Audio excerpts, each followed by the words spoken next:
I kind of have a feeling I know the answer to this question, but don't ask it. You get to the major leagues and you have all the success that you had, but you grew up with 5 older brothers, and I have to imagine you were always trying to keep up with them. How much did that impact you as an athlete? Without getting whacked around once in a while. Do you have older brothers? I have 1 older brother. All right, so, I didn't have 5. Yeah, so I had 5. You know what? They were pretty good. I'm kidding when it comes to the brotherly love stuff, but it just turned out, Jack, that my oldest, John, who tried to emulate Tom Seaver, they're all right-handed, by the way, and they all pitched. So John was a pitcher, and he's 9 years older, and then each one came along, although no, Carl, my second oldest brother, was a catcher. And then Eric pitched, not beyond school, high school stuff. Kurt pitched at Oklahoma State, 6 years in the minor leagues. Mark pitched, I guess he got about 10 years in the big leagues, and then I was left. And I always say this, we had a batting cage on the side of the house, and over the years, I had more big league coaches see Mark and I hit. I'm like, what the hell did you guys do in that batting cage? Because I know you can't hit. And we did this stuff as a kid, the wiffle ball, and we used to come out on the side. Now it's starting to get hot in summertime. Boy, I can't. Down in the Toms River, Jersey Shore area, we'd come out with the the plastic helmets. I love those things. Yeah, whatever. You're the Red Sox, Yankees, Dodgers, San Francisco, Cincinnati. It didn't matter, and you emulate who was hitting, who was throwing, all day.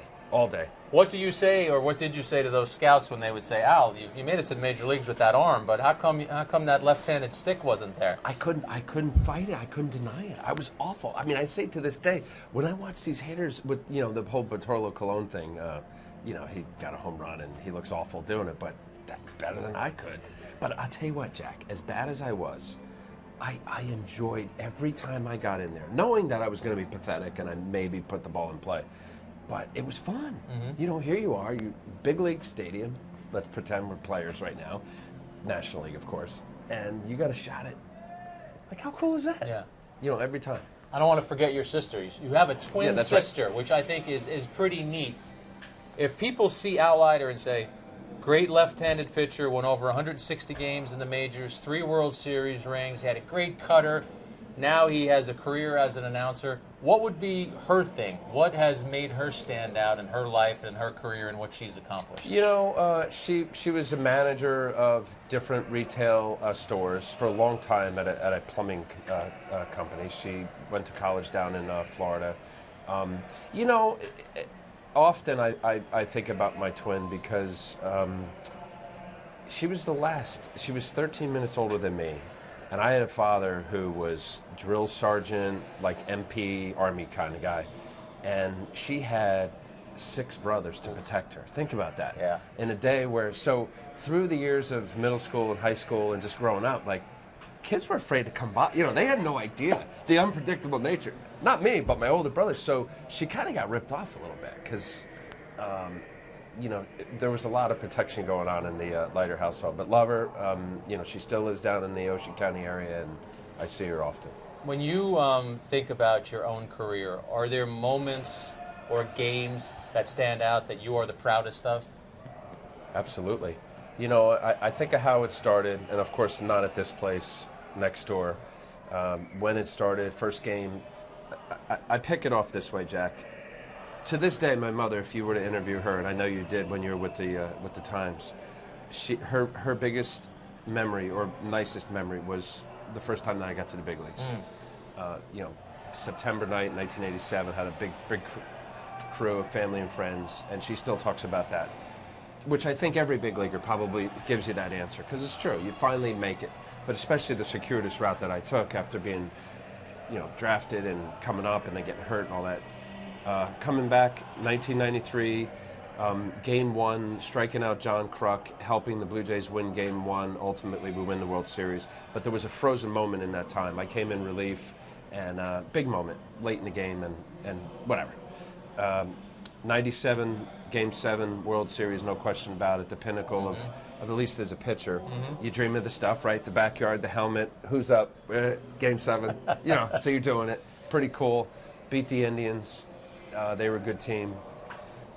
1999 with the Mets, we're sitting at the Diamond Club at Shea Stadium. We're waiting to find out what the Reds do. I'm either flying to Arizona and I'm pitching out against Randy Johnson Division Series, or I'm pitching tomorrow in Cincinnati. Nail it. Complete game Yeah, shutout. complete game shutout. Mets win. We go on, we lose in the LCS, but awesome. And then the following year, Yankee Stadium, 2000, Game 1. Remember, just having been blessed to have played in 2 World Series prior, that I remember warming up in Game 1, and Pettit was doing his thing in the outfield. Actually, they were layered, so you were both throwing up, warming up in front of the left center bullpens at the old stadium. And I remember Jack standing in the outfield, and I did a lot of pre-stuff, running around, stretching, all that. And I stood directly in center field, looking back. And, it was one of those, I was nervous, but it was facing the mighty Yanks, they've won every World Series it seemed. And, just good, fresh moments that are still clear as I talk to you now. That's amazing. You have been able to find life after baseball. Some guys don't find that. When did you decide or think that broadcasting would be something you could approach and go after? First of all, having been given the opportunity by John Filippelli, not to kiss up here, but Kiss up. This is on the S Network. You're allowed to kiss up. Okay, Flip, thanks. Way to go, No, Flip. really, We're both happy with our jobs. Give me a raise. No, I mean, the unique aspect of what Flip created by having multiple retired players be in the booth. And Flip got it. I'm going to say he was progressive. He was forward-thinking and visionary, because you're looking now, several major league teams have multiple players, and it's difficult now because of the money, and guys have made a nice living, and assuming they saved it, to have someone do 150, 160 games a year, as a retired player. So that in itself helped me have this opportunity. You've met Springsteen a bunch of times, and for somebody like myself who grew up in Jersey, first album I ever listened to, Darkness on the Edge of Town, what is that like? You're a few years younger than me, but to be able to, this guy is an icon in Jersey, and if you grew up in Jersey, you loved Bruce Springsteen. Yeah. What is it like to kind of call him a friend? Yeah, unbelievable, for one. And as I said, guys that I played with or against, or managers and coaches, the first time that I ever met Bruce Springsteen was compliments of Don Mattingly. Oh, wow. During the Tunnel of Love tour at the Garden, Donnie asked me, Rags, Pagliarulo, and I think Richard Dotson was with us. Are you kidding? So that's in 1988, I think. Of course. And I'm like this, what am I, 22, 23 years old, following Donnie baseball, and I got Rigetti and all these guys. And sure enough, Bruce doing a thing. After, got the badge, go in, and Bruce couldn't be more down to earth, more humble, cool. And it was just, wow. Couldn't have been nicer. And, that started got with his guy, hey, anytime, no problem, and it wasn't the, hey, give me a call sometime, and he's crossed his fingers hoping nobody ever calls. It was genuine.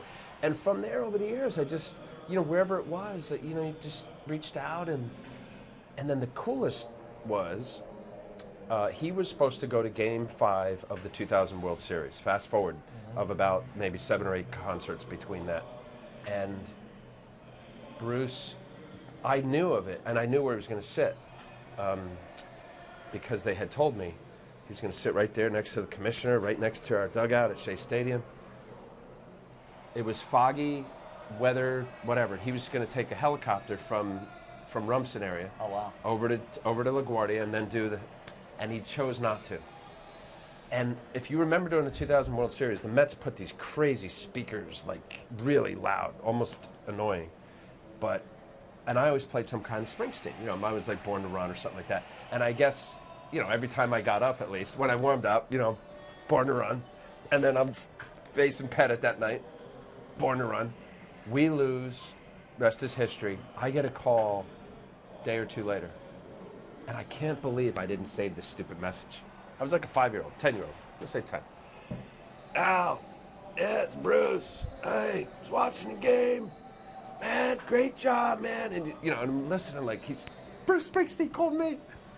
Hey, he had he did this, annual, family friends, whatever, Halloween party at at his barn, he calls it, in Lincroft, on the other side of the Parkway. So I'm living in the city at the time. My wife and I would bring the kids, and we go to Bruce's barn. Awesome. What did you get dressed up as? Clarence? No, that would have been funny. I forget. I had some stupid little mascot. That's funny. He was Bonnie and Clyde. He and Patty were Bonnie and Clyde that night. That's awesome. We're not going to top that Bruce story, so we're going to end it there. We're going to open some cards. Whoever has the best card in their pack gets to keep both packs. We'll have a little debate depending on who we get. I like it.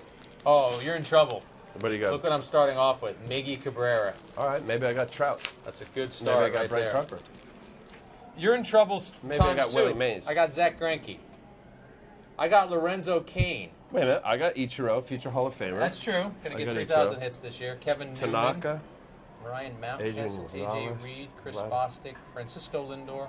I'm throwing my Miggy Cabrera out there as my number one. I got the only thing that remotely comes close is Verlander. I got Well, ripped off. Verlander. I mean, we've got All right, a so wait a minute, couple Tanaka. MVPs. I mean, I got a nice little Yankee Tanaka, right? But Well, here, we've check got- this out. Seriously, Vlad Guerrero Jr. Although his dad, I ate him up. Yep. He could not hit that high cutter in. Ozzy Albies, not sure Okay. about him. Alex Reyes, Lucius Fox. You rigged this. I did not, but look, we got teammates. We got Verlander and Cabrera. That's I think good. it comes down to this guy against this guy, and I'm giving this guy Oh the yeah, nod. totally. No, Yeah. he wins. So I get to keep him. Yeah, you Tell would. Jack Leiter that his dad cost him 2 packs of baseball cards. Thanks, Al. All right.